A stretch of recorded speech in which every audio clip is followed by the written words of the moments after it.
I worked with students also throughout the year, but I mainly started more so focusing on working with teachers. And so I was able, I think, that for the first time to kind of see education as a job. It was always a job, obviously, because you're getting a paycheck and you have responsibilities and everything. But I think when you really start working with adults, you really see that it's now a job because it's just a different experience at that point. Kids are around, but like you're more so when you're in meetings, you're doing a lot more desk work, you're doing a lot more things like that. You spend probably, I would say, 50 to 30% of your time working with kids, and then the rest of the time you are working with the adults. You're doing something to have a greater impact on the entire campus. And so there was also a point in time. So also what happened during this time was that the state was switching over to a new test. And so the previous year, they gave us we were taking this tax test for a number of years, and now we were switching over to the STAR test. And when we switched over to the STAR test, there was no data on what the STAR test was going to look like. And what I mean by that, there was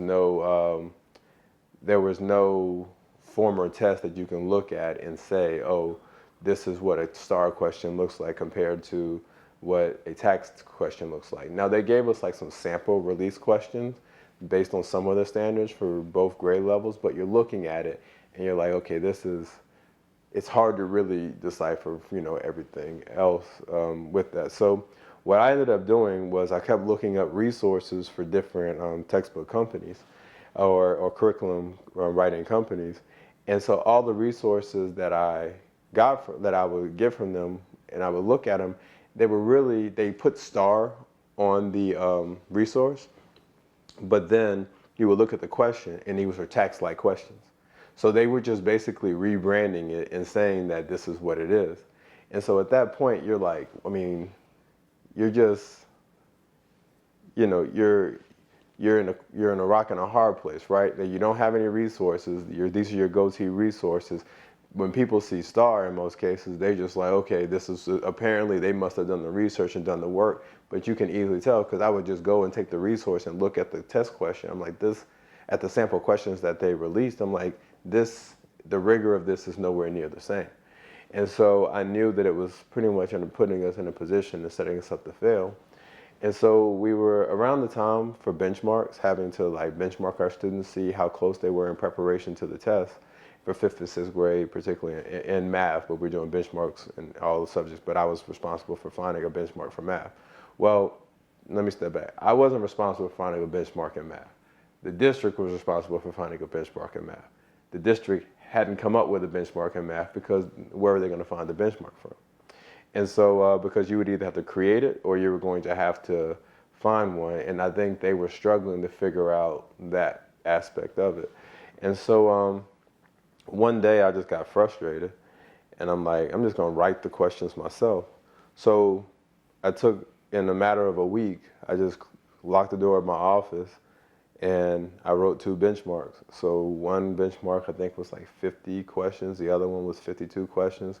So I wrote basically over 100 questions for the benchmark over the next couple, over the course of a week. So then we go in for our weekly meeting with the principal the following week.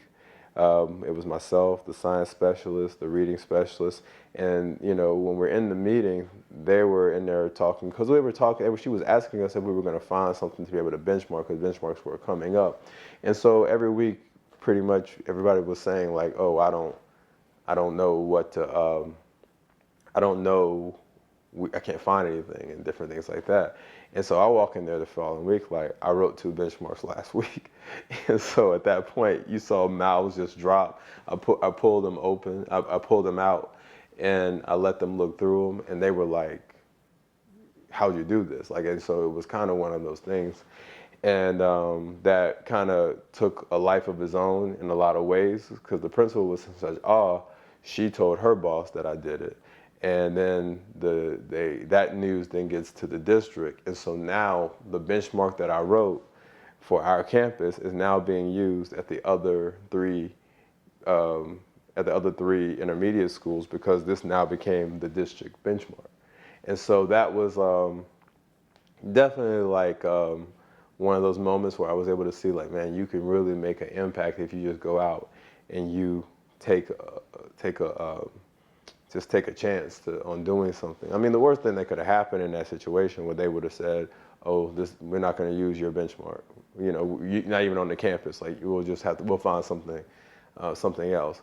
But, you know, by taking that chance, I've always had the opportunity. I've always been able to take whenever I went to go speak about my career and interviews moving forward. I always had this as an example as, okay, this is the kind of work that I can produce.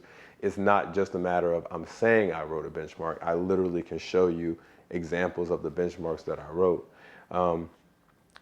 That also had made, at the time, we were still doing STAR modified. They were still doing a modified version of the test.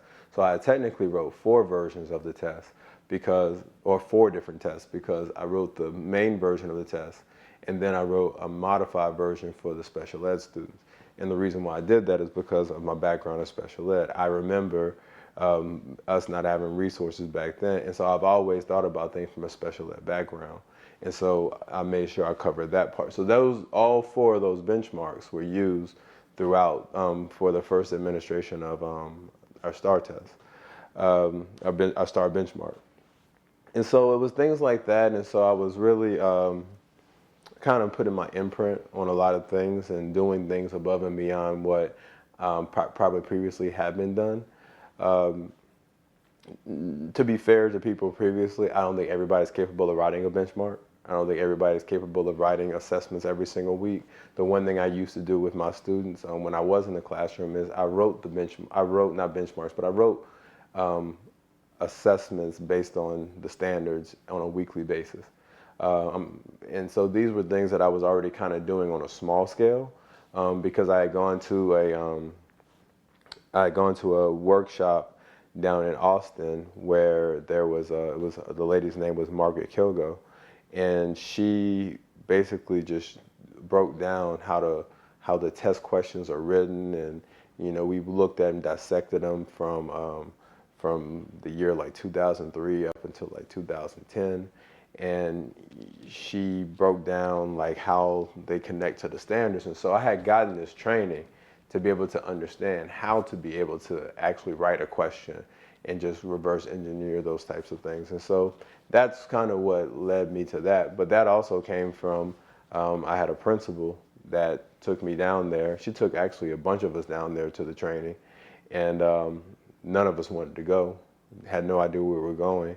But I would say that opportunity completely changed my career. It truly made me a curriculum person. It made me a person that wanted to understand the puzzle that comes with curriculum.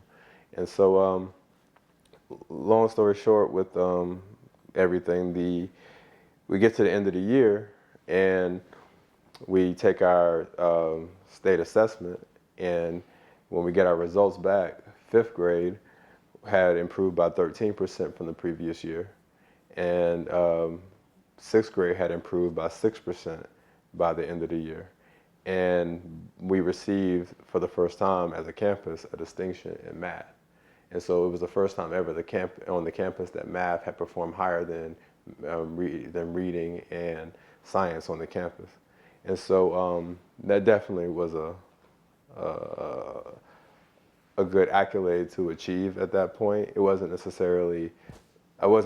definitely wanted to be the best, but I wasn't looking for us to necessarily get a distinction.